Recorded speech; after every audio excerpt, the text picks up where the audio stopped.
अभी हाल ही में मोदी सरकार के 11 साल कंप्लीट होने पर मिनिस्ट्री ऑफ माइनॉरिटी अफेयर्स ने अपनी तरफ से एक मेजर हाईलाइट दिया, वक्फ अमेंडमेंट एक्ट 2025 को, जो अब उनके कहने पर लैंडमार्क रिफॉर्म के रूप में देखा जा रहा है। मिनिस्ट्री का कहना है कि अमेंडमेंट वक्फ गवर्नेंस को स्ट्रेंथन करता है और कम्युनिटी वेलफेयर के फ्रेमवर्क को स्ट्रीमलाइन करता है। उन्होंने बताया कि ये एक्ट जॉइंट पार्लियामेंट्री कमेटी के एक्सटेंसिव डिस्कशंस के बाद नोटिफाई हुआ और अब उसके सेंट्रल रूल्स के फॉर्मुलेशन एडवांस स्टेज में है। मिनिस्ट्री ने एक और बड़ा स्टेप हाईलाइट किया, उम्मीद सेंट्रल पोर्टल का लॉन्च, जो जून 6, 2025 को हुआ, जिसका क्लियर मैसेज था, we are committed to accountability, inclusivity and effective service delivery. लेकिन यहाँ एक लेयर्ड कंटेक्स्ट भी है, जहाँ एक तरफ गवर्नमेंट इस अमेंडमेंट को एक सेलिब्रेशन पॉइंट के रूप में दिखा रही है, वहीं दूसरी तरफ एक ऐसा एक्शन हाईलाइट हुआ है जिसने कि वक्फ बोर्ड्स के लिए मुश्किलें खड़ी कर दी है। जब लोग वक्फ बोर्ड्स को सिर्फ रिलीजियस बॉडीज नहीं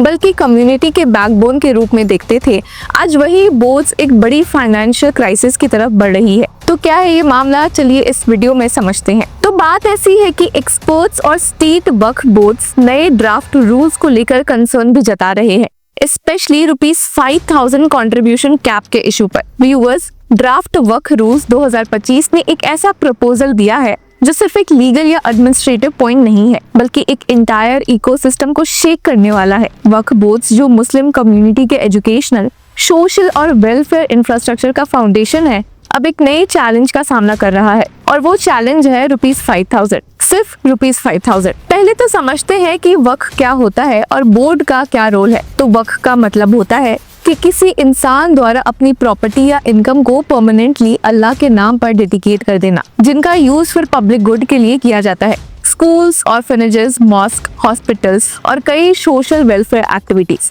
इंडिया में ऐसे हजारों वक्फ है और उनका रेगुलेशन, ऑडिट और प्रोटेक्शन करता है स्टेट वक्फ बोर्ड। ये बोर्ड्स इंश्योर करते हैं कि कोई प्रॉपर्टी मिसयूज ना हो, इनकम ट्रांसपेरेंसी हो और जो पर्पस दिया गया था उसका पालन हो। लेकिन सवाल यही उठता है, बोर्ड खुद किस पैसे से चलती है? फंडिंग का करंट मॉडल क्या था? तो 1995 के वक्फ एक्ट के तहत हर इंडिविजुअल वक्फ को अपनी नेट एनुअल इनकम का मैक्सिमम 7% वक्फ बोर्ड को कंट्रीब्यूट करना होता था, लेकिन मिनिमम कंट्रीब्यूशन फिक्स था ₹5,000। एग्जाम्पल के लिए, अगर किसी वक्फ की इनकम ₹10 लाख है तो उसको 70,000 देना होता बोर्ड को। ये कंट्रीब्यूशन बोर्ड के लिए लाइफलाइन होती थी। इसी से बोर्ड लीगल डिफेंस करता था, इंक्रोचमेंट से प्रॉपर्टी बचाता, एजुकेशन प्रोग्राम्स चलाता और ओवरऑल मॉनिटरिंग का काम करता। पर अब ड्राफ्ट वक्फ रूल्स 2025 क्या प्रपोज कर रहे हैं? तो नए प्रपोज रूल्स ने सबको हैरान कर दिया है। ड्राफ्ट रूल्स के मुताबिक the maximum annual contribution payable to the board under subsection 1 of section 72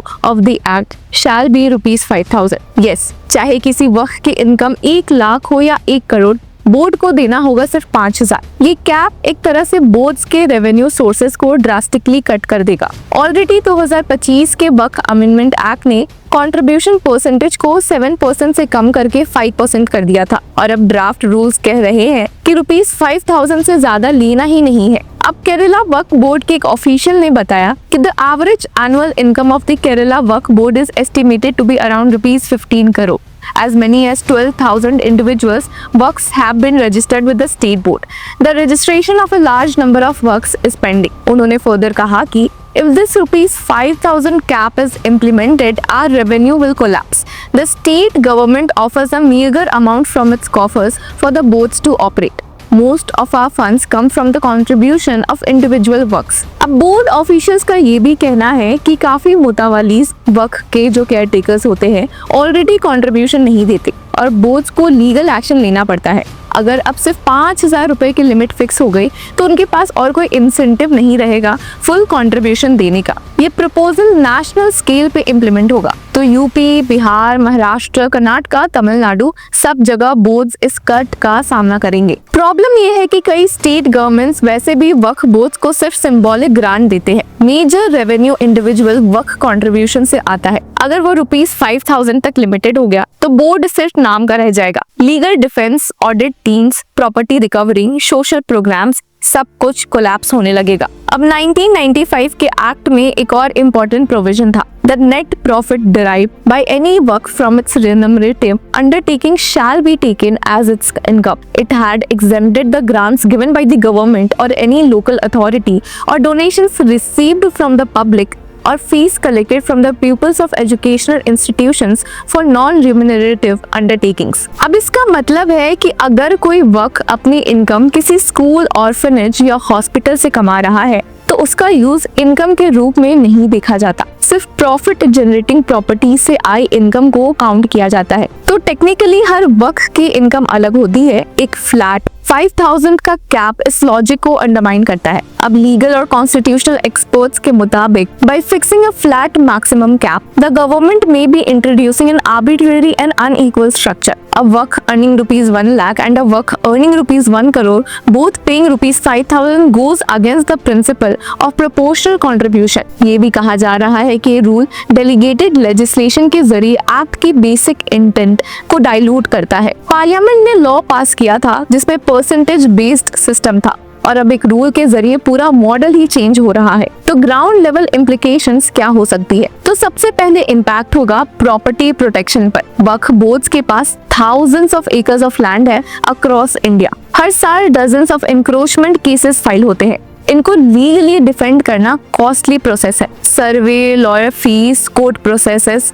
अगर बोर्ड्स के पास फंड्स नहीं होंगे तो ये लैंड्स परमानेंटली चली जाएंगी। दूसरा इम्पैक्ट है कम्युनिटी वेलफेयर प्रोग्राम्स। काफी boards, schools, scholarships, health programmes चलाती है। अगर रेवेन्यू ही नहीं होगा तो ये सब ऑटोमेटिकली शट डाउन होने लगेंगे। तीसरा इम्पैक्ट ऑडिट्स और ट्रांसपेरेंसी पे। जब बोर्ड खुद ही फंड क्राइसिस में होगा तो वो रेगुलर ऑडिट कैसे करेगा? ये लूप होल, करप्शन और प्रॉपर्टी मिसयूज के लिए फर्टाइल ग्राउंड बन गया है। अब क्या ये साइलेंट डिसमेंटलिंग है? कई एक्टिविस्ट का मानना है कि this is not a technical change, this is part of a pattern weakening of minority institutions under the garb of reform. ये कंसर्न बस मुस्लिम्स का नहीं है, ये हर उस सिटीजन का कंसर्न है जो कॉन्स्टिट्यूशनल इंस्टीट्यूशंस में फेथ रखता है। अब लोगों के मन में ये सवाल है कि अगर आज वक्फ बोर्ड्स टारगेट हो रहे हैं तो कल कोई और इंस्टीट्यूशन हो सकती है। गवर्नेंस रिफॉर्म्स होना चाहिए, लेकिन in the name of reform अगर आप इंटायर फंडिंग डिसमेंटल कर दोगे तो सिस्टम का बेस ही खत्म हो जाएगा। अब क्या ऑप्शंस है बोर्ड के पास? फिलहाल ये ड्राफ्ट रूल्स है, फाइनल नहीं।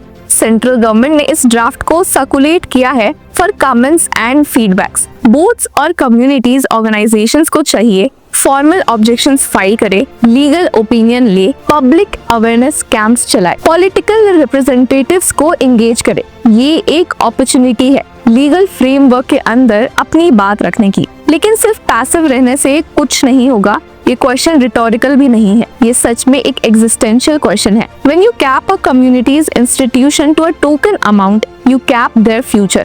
अब वक्फ बोर्ड सिर्फ रिलीजियस एंटिटीज नहीं है, ये अकाउंटेबिलिटी, प्रॉपर्टी राइट्स और सोशल जस्टिस का एक मॉडल है। अगर आप उन्हें 5000 में सीमित कर दोगे तो आप उनके पर्पस, विजन और रेलेवेंस को भी 5000 में बंद कर रहे हो, ऐसा लोगों का मानना है। अब वक्त है आवाज उठाने का। ये सिर्फ बोर्ड्स का नहीं, कम्युनिटी का मुद्दा है जैसा कि लोग मान रहे हैं।